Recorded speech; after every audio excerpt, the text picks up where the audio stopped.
Greetings, people. It's your old Uncle Padrino back again with the last movie review video of the year. All right? And in this video, we're going to review 3 different movies. All right? So let's jump right into it. The Boy and the Heron. All right? If you know the names Hayao Miyazaki and the Studio Ghibli, you know what you're in for with this movie. All right? Hayao Miyazaki is considered by many people, I don't know if I want to say here in the States or in the West in general, as the Japanese Walt Disney, as far as the way as far as storytelling and especially as far as animation goes. Now, we can argue and say that what the Walt Disney Studios has churned out over the past several years hasn't been up to par to what was done in the past. But when you go into the very early works all the way up into the 90s, as far as the works of the Walt Disney Studios go, I would say that Studio Ghibli and Hayao Miyazaki has basically surpassed the Walt Disney Studios at this point. All right. As far as storytelling goes, Hayao Miyazaki has always what I would liken to as Lewis Carroll's Alice in Wonderland. There's always this main character, for the most part, there's always this main character that's going through a struggle, and they somehow, in some form or fashion, always transition into this other world that's weird, that's wondrous, that's eccentric, and just beautiful. On top of that, with all of these different and various creatures, and they befriend some of these people. They make friends with some people or different creatures that help them along their journey, and they come out of this world back into their own world as a better person. And that's practically the whole gist of what happens in most of these movies that they come out with. Okay, and this is no different. You have I can't even remember the character's name now, but he lost his mother, and X amount of years later, his father is about to remarry another woman, another woman, and he's not bitter or angry or upset about it, but he's very hesitant about it. And so he's, like I said, the Alice in Wonderland aspect of it goes into this other world, and he sees all of these wondrous things, and again, at the end comes out a better person. Now, as far as the animation goes, it's top notch. There's practically nothing better than what's being done here, and it's hand drawn. It's wonderful to see hand-drawn animation on a huge movie screen again. I miss it so much. Don't get me wrong, CGI is great, but I'm so tired of it now. I'm so glad this is like seeing an old friend again. And one of the things that Miyazaki is known for is his meticulous attention to detail. All right, that's what makes him hard to work for and work with. And this is one of the reasons why he chooses not to use computers. Now, there's probably an outside chance that there are computers used in this.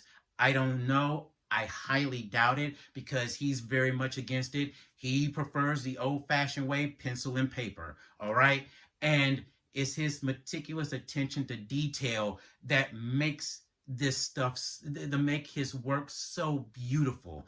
The way the people move, the way the characters move, the way the characters are designed, the way elements, fire, water, wind, the way clothing moves, the way paper moves, whether it's in a book or if it's loose leaf paper, the way grass moves, leaves move, things like that, is beautiful, and it's all done by hand.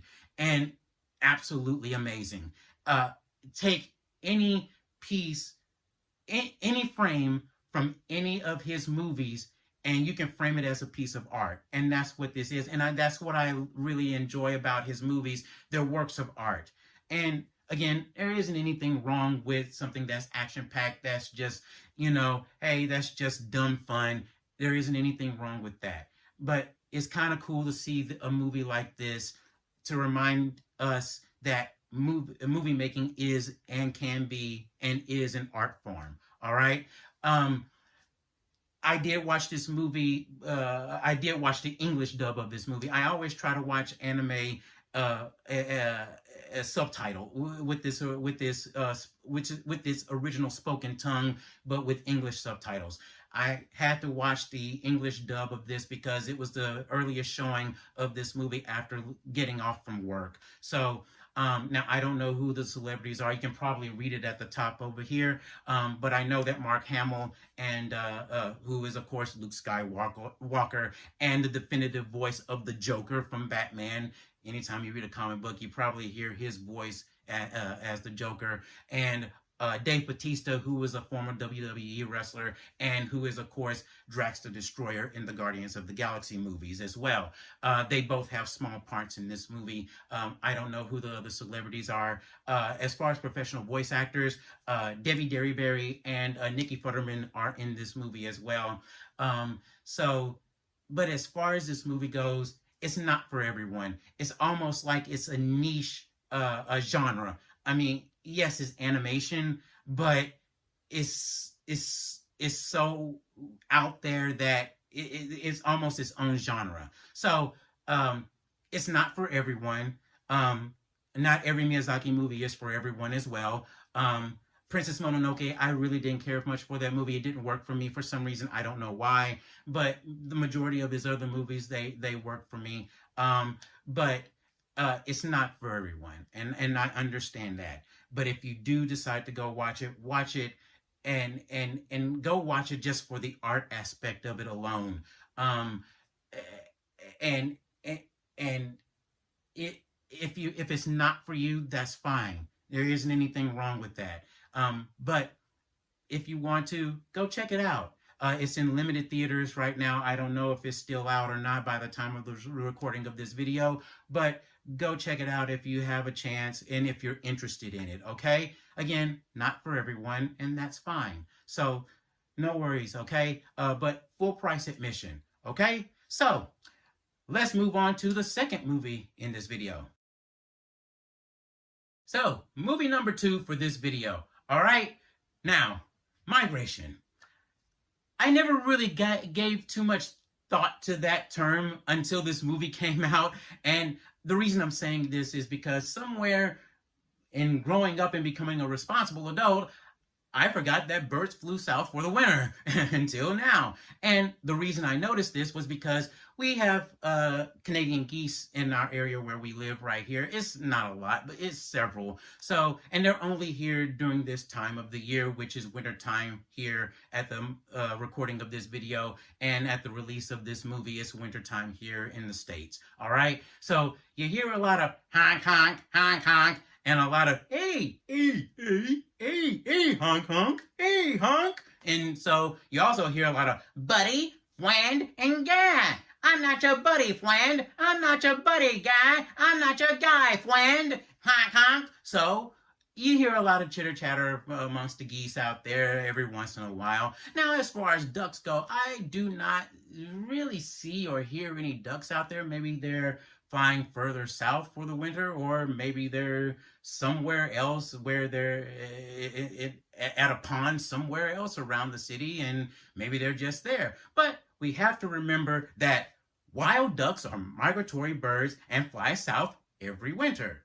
Domesticated ducks are primarily farm fowl and do not fly south for the winter. Ah, phooey. So that little duckling in the Tom and Jerry cartoons was so determined to fly south for the winter, but he was a domesticated duck. He did eventually make it south, but if you watch the end of that particular cartoon, he makes it south, but so does someone else. And by the way, that little duckling does become Yankee Doodle outside of the Tom and Jerry cartoons and other Hanna-Barbera cartoons, basically. But our friend Donald here, as you can see here, I don't know if he's a wild duck or domesticated duck. So, but we do see that he does maybe actually fly south, maybe southwest, by plane, of course. First class, probably, because he got a leg and he's got a grass skirt on. So, He probably makes it out there and lives it up. Though he does work for Disney, so he does get the Disney money. He can't ask Uncle Scrooge for money because, Uncle Scrooge is not going to give him that money. He's not going to waste it away on his nephew going to Hawaii just to live it up. Donald, if you're going to fly south for the winter, you better use your own money. You cannot use my money. So I guess I imagine that's how that conversation goes. So, as far as this movie goes, the trailers basically say it all. All right, a family of ducks, mother, father, sister, and brother are going to fly south for the winter. Somehow they get turned around and end up flying to New York. All right. The reason that the family does end up flying south is because a flock of ducks come in and fly to their pond for a rest stop, and the mother duck, voiced by Elizabeth Banks, gets the idea of like, hey, I want to fly south too, and the son duck. He sees a young lady duck that he's attracted to and basically wants to fly south just to be with her. The father duck is content. He just wants to stay at the pond and stay at home, and he's good to go. All right. And I understand to a certain extent how this movie plays out. Stability is boring for most people. They thrive off of spontaneity. So the mother is more excited about flying south than the father is. The father is just very hesitant. He doesn't want to leave his comfort zone, but they convince him, and off they go into the wild blue yonder, and adventure and action and a little bit of hilarity ensues. All right. That's basically the entire story. There is no the message in this story, other than the message of family. There's no tearing down one group of people and raising another group of people above and by doing that. Okay. If anything, this is the movie about family and sticking together and whatnot. The thing is that here's the thing about this story. There's no understanding as to why the father does not want to leave the pond. He's obviously afraid, and it's more than just the comfort zone part of it, but he is afraid, and I don't think they give really a good enough of an explanation as to why he's afraid to leave outside of he's content. Remember Finding Nemo? In Finding Nemo, why Marlin was so afraid and also so very protective of Nemo is because his wife got killed and some of their eggs got destroyed, and Nemo was the only survivor. Okay, so there was a reason behind the fear for that character, for that main character. In this, there's no reason behind the fear of this main character, so it almost doesn't make any sense in a way. All right, so again, they end up in New York. Danny DeVito plays the Uncle Duck in this, and they end up in New York, and they meet Aquafina's character, which is a shrimp little pigeon. In all honesty, I don't know what everybody sees in Aquafina. I can only handle her in small doses. I mean, I really don't see. I don't think she's really talented. I don't think she's funny. She's supposedly a rapper, and according to what I've been hearing about her performance in the Little Mermaid, the live action Little Mermaid, she sucks.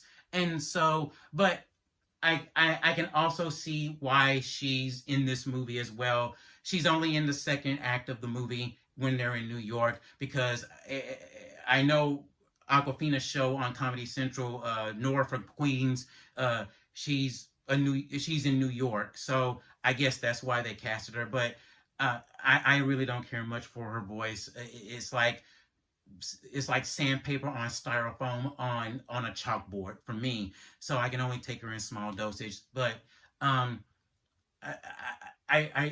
it seems like Hollywood is really, really, really trying to very hard to push her on everybody, and I honestly don't know why. But let's see. Keegan Michael Peele. I don't whatever his name is from Key and Peele. He plays a character. He plays a macaw in this. Um, Other than that, I don't really know any other people in here. There are professional voice actors in this.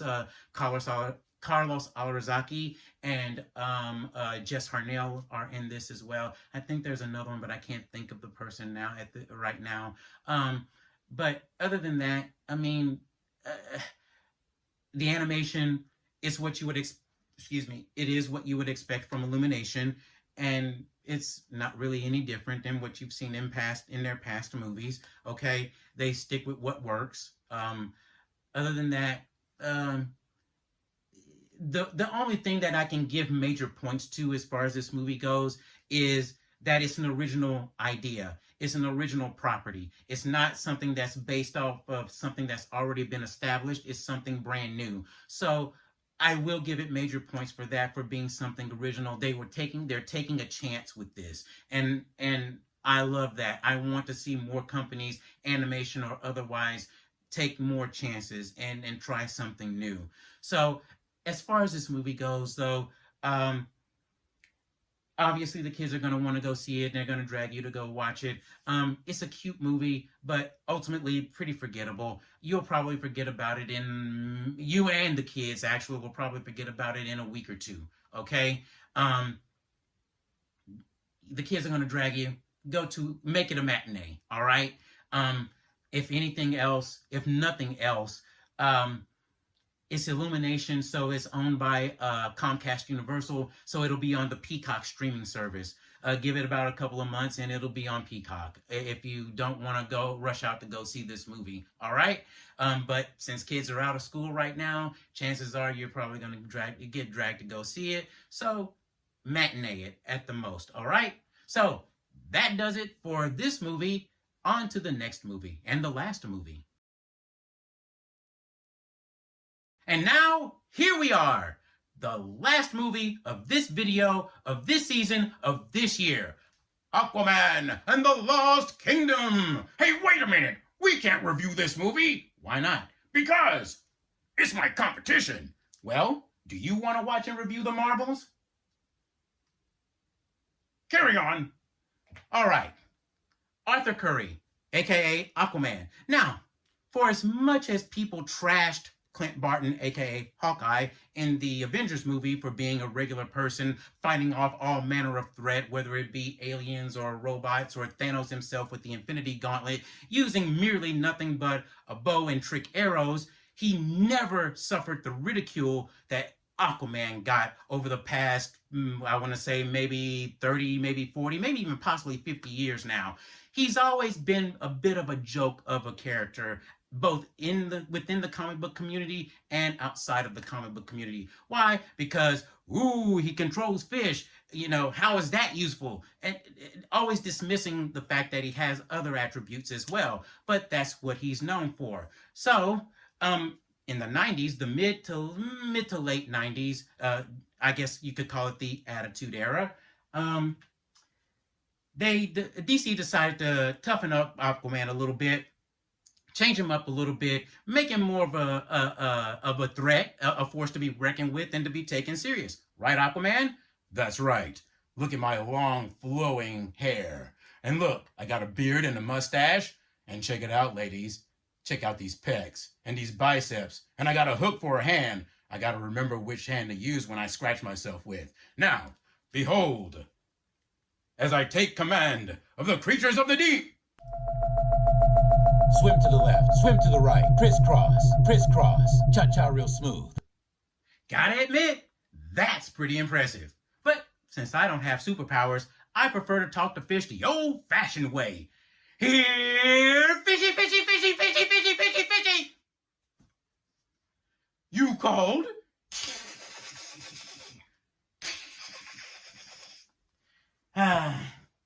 Parents, if you take your kids fishing, tell them that works. It'll be fun for you. So, anyway, Aquaman.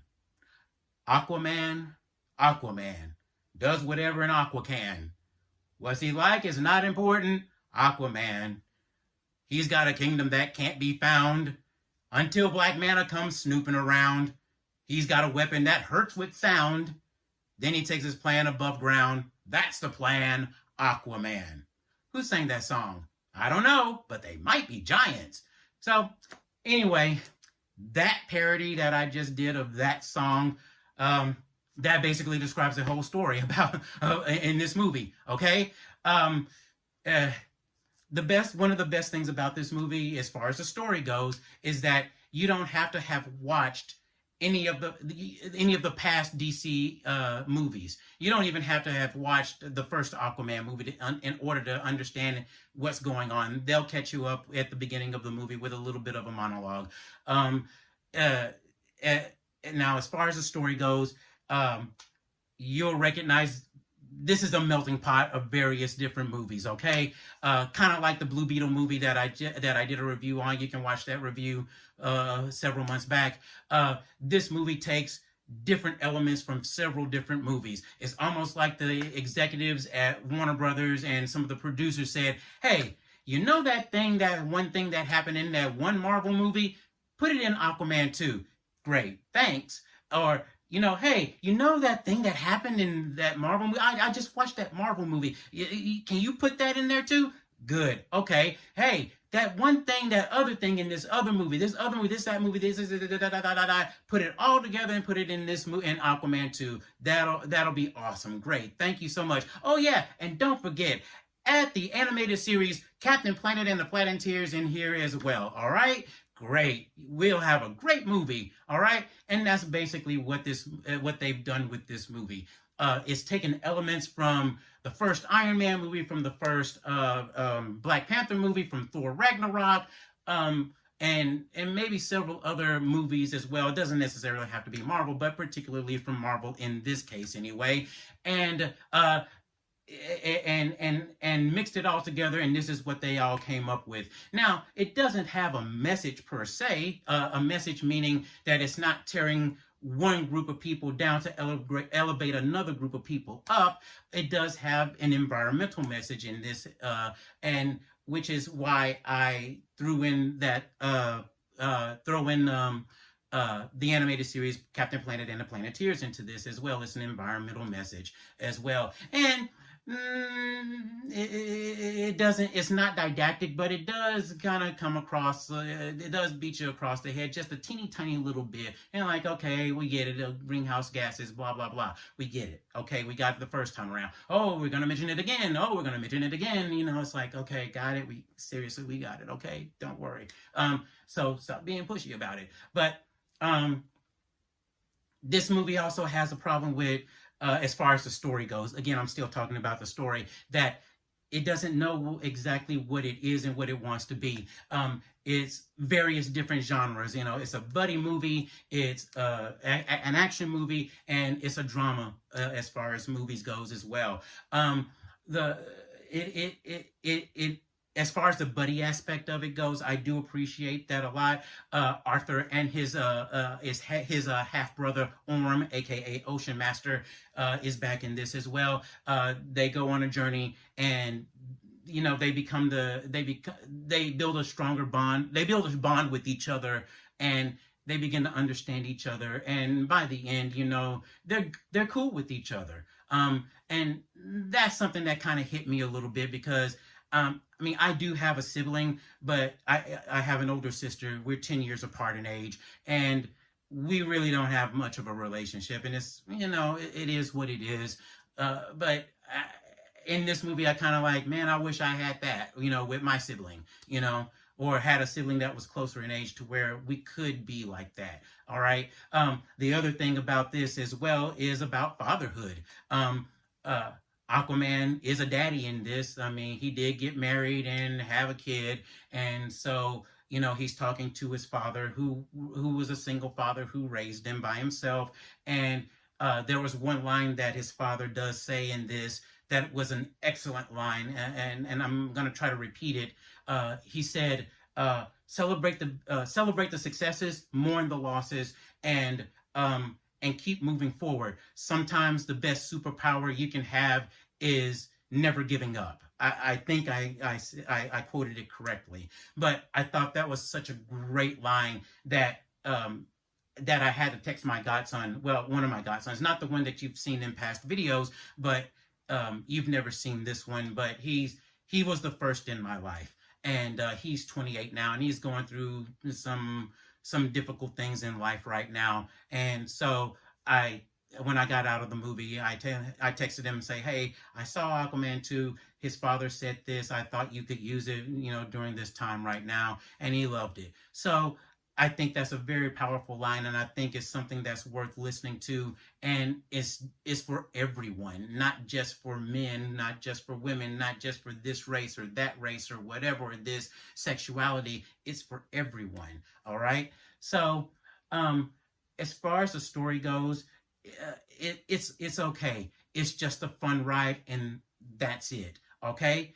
Now, as far as the actors go, particularly the actors go, Jason Momoa is playing himself, as most people like him usually kind of do. Like The Rock, he usually just kind of plays himself.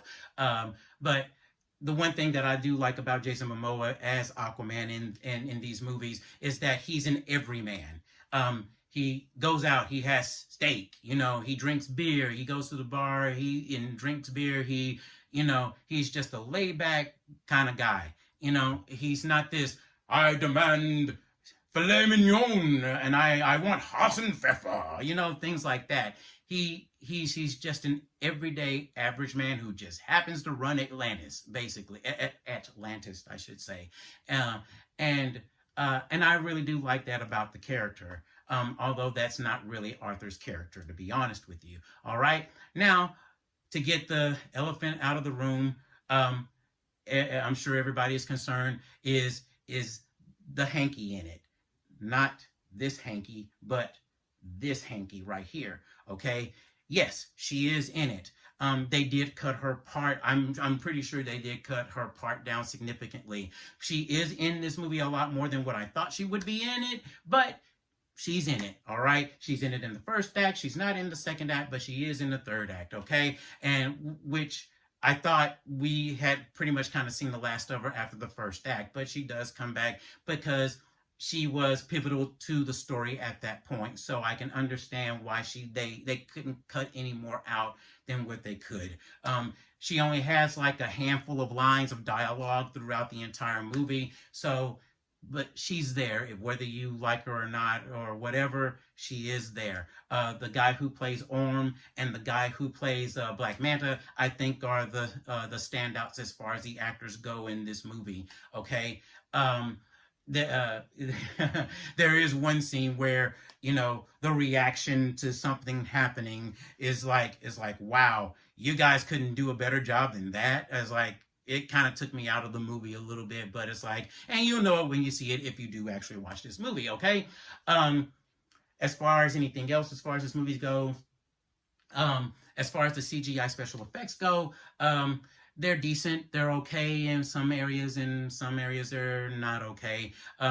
They can edge along the lines of, in some scenes, of being almost PlayStation 2, PlayStation 3 era type video game type CG graphics, basically. But overall, it's nothing to get too worked up over. All right.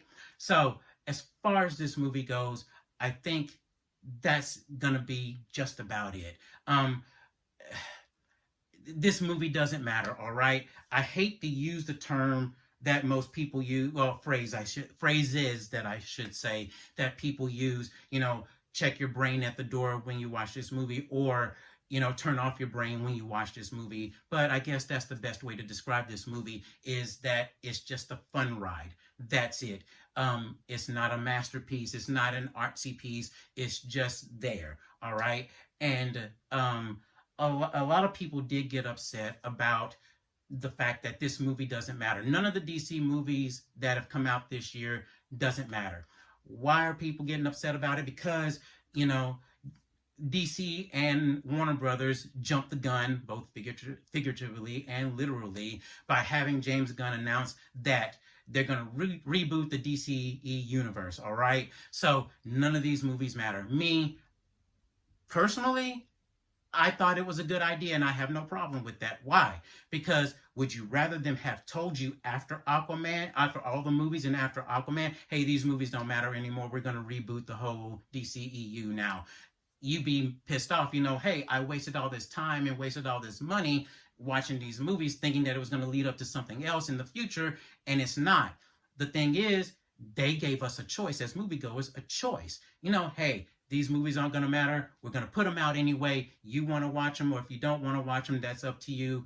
It is what it is. Yes, it's going to hurt them financially, but at the end of the day, it gave us as moviegoers a choice. So I really don't mind that. Okay, so this is the last of the regime, of the previous regime at the Brothers Warner. It's the end of the Snyderverse. Whether you liked it or not, this is it. This is the end. This is the last movie. From here on out, nothing else matters, because the reboots are going to start. The reboot of the DCEU is going to start, I think, in 2025. All right, I think with Superman Legacy or The Authority, one of the two. I can't remember which one exactly, but that's the whole point of this movie. If you want to watch this movie, great. If you don't, that's fine too. If you want to watch this movie, matinee it. Other than that, you're not missing anything. If you watch it, you're not missing anything if you don't watch it.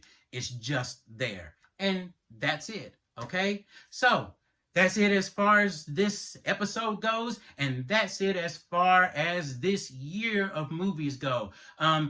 Due to the actor and writer strikes that happened earlier this year, a lot of movies have been pushed back to 2025. So 2024 is going to probably be slim pickings as far as some movies go, all right? There may not be as many movies. There's only a handful that I can think of off the top of my head at the moment right now. Argyle, I would like to see that. The Garfield movie, Deadpool 3, I do want to see those two as well. And Inside Out 2, Kung Fu Panda 4, I have to watch Kung Fu Panda 2 and 3. I can't remember if I've seen 2 or not. But I have to catch up in order to watch that movie. But other than that, that's about it. I don't know if anything else is coming out. If there is, I can't remember. Oh, The Fall Guy. I forgot about that. I think that's coming out based off the old 80s show. And that's all I can really think of off the top of my head. So, thanks for sticking with me throughout this year and throughout this season. My lousy acting as far as my skits go, my horrible jokes and things like that, and anything else that may be of complaint, okay? So, any complaints, I should say. So, other than that, again, thanks for sticking with me, and stay tuned next year for, I guess it'll be season 3 of the No Spoiler Show. So, hope everybody had a good time, and hope you enjoyed it. Hope you guys had a great and happy holidays, and you enjoyed yourself. So, I'm going to have Stanley take us out. All right? So, take us out, Stan. That does it for this episode of the No Spoiler Show. And remember, if it smells like rotten fish, it must be spoiled. Tune in next time. Until then, Excelsior!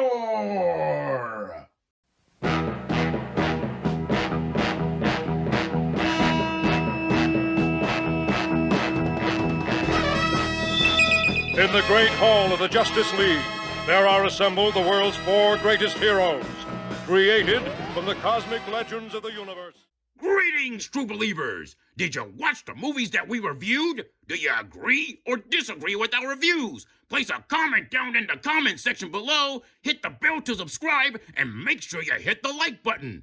More likes means that hopefully Aquaman won't scratch himself with the wrong hand.